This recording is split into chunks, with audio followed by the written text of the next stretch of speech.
Tentunya banyak sekali, selain kerja keras, ada pengorbanan juga, pengorbanan di mana mungkin masa remaja ya, kita mungkin tidak sama dengan masa remaja, mungkin dengan teman-teman yang lain ya. Di saat teman-teman yang lain bersekolah, kita harus hari-hari adalah latihan dan latihan. Tentunya kita kehilangan masa remaja, tapi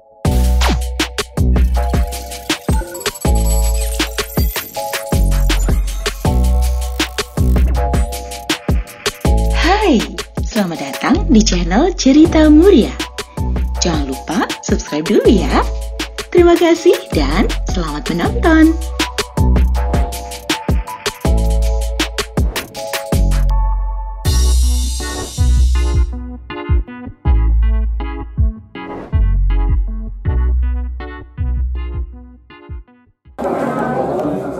Susi, mungkin sejauh ini kalau melihat secara visualisasi sebenarnya perempuan saat ini mungkin seperti apa sehingga nggak muncul penerusnya gitu untuk atlet-atlet putri Indonesia. Iya, saya melihat memang sih ya kalau mungkin tadi seperti yang didengar dari Pak Yopi juga ya, dari peserta mungkin bibit-bibit untuk putri ini memang lebih sedikit, lebih minim daripada putra, tapi tidak menutup kemungkinan bahwa saya percaya bahwa akan lahir juga bibit-bibit unggul yang nantinya juga bisa memberikan satu prestasi yang bisa menyamai putra, karena kita tahu mungkin Indonesia ini untuk bulu tangkis cukup baik ya secara prestasi.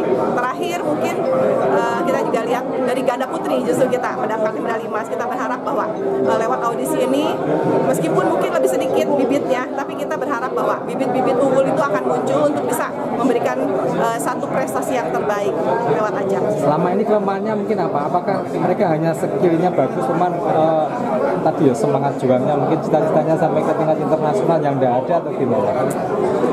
Ya itu, masing-masing karakter kan memang berbeda ya. Jadi kita juga memilih tidak hanya punya bakat atau teknik baik, tapi juga dari kualitas kepribadi juga ya. Kita melihat dari jauh juang, lalu disiplin juga yang memang akan kita nilai juga. Karena untuk menjadi seorang atlet itu kan memang harus komplit ya, dan itu proses. Jadi kita bisa melihat bahwa anak ini memang punya kemampuan untuk bisa mencapai titik prestasi di mana. Dari kemauan itu juga akan terlihat, baik dari jauh juang, dari disiplin ya. Dan kita harapkan bahwa kalau seorang atlet yang ini menjadi juara dunia itu akan terlihat dari karakternya, baik itu di dalam lapangan maupun di luar lapangan. Mudah-mudahan lewat ajang ini akan banyak bibit-bibit unggul yang akan muncul, meskipun pastinya berproses, tapi dengan adanya paling tidak bakat dan kemauan yang cukup, itu akan memberikan satu penilaian yang cukup juga buat kita. Untuk atlet perempuan di Indonesia sendiri biar agak bisa maju ke nasional. Ya, untuk atlet perempuan untuk masuk ke tim nasional ya saat ini memang kalau dibilang memang tidak terlalu sebanyak putra. Memang dari awal pemilihan atau dari awal peminatnya sendiri memang lebih minim ya putri. Tapi paling tidak saat ini mungkin lebih baik dan lebih baik lagi dengan lebih bulu tangkis lebih populer ya. Kita melihat bahwa saat ini mungkin ada sekitar 700-an ya atlet-atlet muda yang mendaftar di sini, sebetulnya sudah sangat baik sekali. Biasanya lebih sedikit lagi dari tahun-tahun sebelumnya. Otomatis kan kita melihat popularitas bulu tangkis sudah mulai meningkat, dan wanita-wanita Indonesia juga sudah mulai istilahnya tidak hanya mau bermain, tapi juga mulai mau menekuni tidak hanya hobi tapi juga sudah menjadi profesi. Mudah-mudahan kedepannya bisa jauh lebih baik. Boleh diceritakan sedikit perjuangan dari awal sampai meraih juara mungkin biar jadi inspirasi buat atlet putri? Iya. Pastinya pada saat saya mengenal bulu tangkis, waktu itu memang karena dari keluarga saya, dari orang tua saya. Lalu saya punya keinginan, saya punya role model yang waktu itu yang menjadi idola saya. Dan setelah itu saya punya impian, ingin seperti role model saya waktu itu Pak Rudiarto dan Ibu Ferawati, yaitu ingin jadi juara dunia. Tentunya impian saja tidak cukup, tapi kita juga butuh kerja keras. Karena hanya bermimpi tidak akan menghasilkan apa-apa, tapi bermimpi diiringi dengan kerja keras itu akan membuahkan hasil, dan kita ada tujuan kita adalah ingin menjadi juara. Tentunya kita juga harus kerja keras, disiplin untuk bisa mencapai impian itu. Jadi proses, lalu juga konsistensi, lalu juga rajin, disiplin, itu yang menentukan kita untuk bisa meningkatkan performa kita, untuk meraih prestasi demi prestasi, untuk bisa mencapai impian kita menjadi juara dunia. Pengalaman keras apa yang pernah dialami? Kalau Lim Swee Tung dulu kan pernah disuruh lari ayahnya sampai gimana, sampai lemah atau gimana? Apa mungkin pengalaman apa yang pernah dialami? Iya, tentunya banyak sekali. Selain kerja keras, ada pengorbanan juga, pengorbanan di mana mungkin masa remaja ya, kita mungkin tidak sama dengan masa remaja, mungkin dengan teman-teman yang lain ya.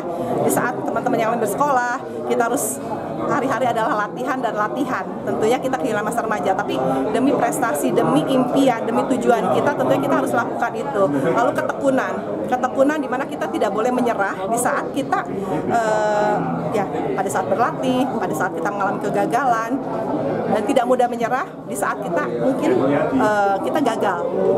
Itu yang harus memperkuat diri kita bahwa tidak ada kesuksesan yang kita dapat sesaat, tapi butuh kerja keras, pengorbanan, melewati tantangan, itu yang akan terus memberi kita kekuatan. Karena kegagalan itu bukan akhir dari segalanya, kegagalan adalah awal dari keberhasilan. Di saat kita gagal, kita bisa bangkit dan kita memperbaiki diri. Tentunya kesuksesan itu ada di depan kita.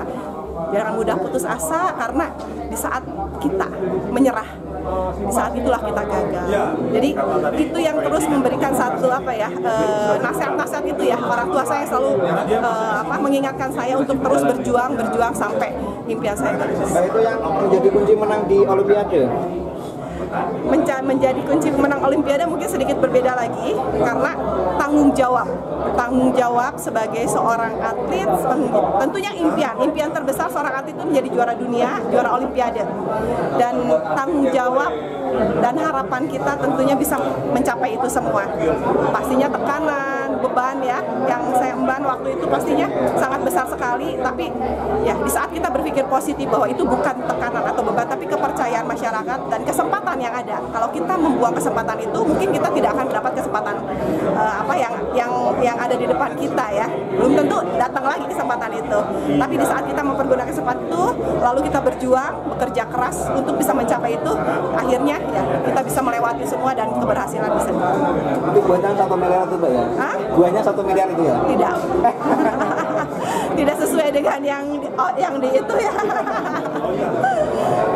Boleh sedikit, kan minggu ini Piala Suhan Dinata di 2019 lalu kita menang, jadi PR-nya sekarang lebih berat karena mempertahankan gelar. Terus ini 2 tahun pandemi kan junior cukup jarang ya turnamennya. Coach Susi melihatnya seperti apa sih peluang Indonesia untuk mempertahankan gelarnya?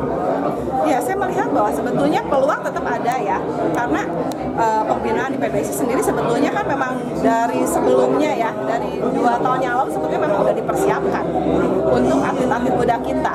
Nah, tinggal bagaimana pada saat pertandingan itu atlet-atlet bisa ada keyakinan, ada keberanian untuk bisa mengeluarkan semua kemampuannya. Kesempatan sebagai menjadi juara itu sangat terbuka, karena apalagi kita juga sudah pernah ya meraih ya, berarti kan kita bisa. Jadi ya tinggal bagaimana di lapangan, kecerdikan dan juga strategi yang diterapkan di lapangan itu yang menentukan. Karena saat ini persaingan peta kekuatan itu kan berimbang semuanya, siapa yang lebih siap, siapa yang lebih berani di lapangan, dan siapa yang bisa mengeluarkan strategi yang tepat, itulah yang akan menjadi pemenang. Jadi nggak menutup kemungkinan Piala Suhan Dinata tetap di Indonesia?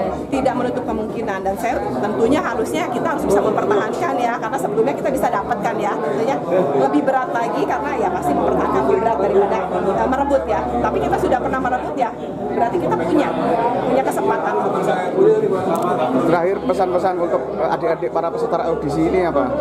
Ya, pesan-pesan untuk mungkin atlet-atlet yang mengikuti audisi ini, adik-adik, bahwa ini adalah kesempatan yang sangat luar biasa sekali, di mana kalian bisa mengeluarkan kemampuan kalian. Kalian harus kerja keras, kalian tidak boleh mudah menyerah, karena beasiswa ini sangat luar biasa, sangat baik sekali untuk masa depan kalian. Berjuanglah, tekun latihan, dan berikanlah yang terbaik, tidak hanya untuk diri sendiri tapi juga untuk orang tua dan tentunya untuk Indonesia.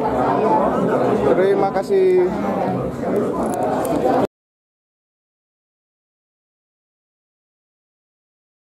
Terima kasih sudah menonton video ini. Jangan lupa subscribe channel kami ya, biar kamu gak ketinggalan cerita-cerita menarik dari kami.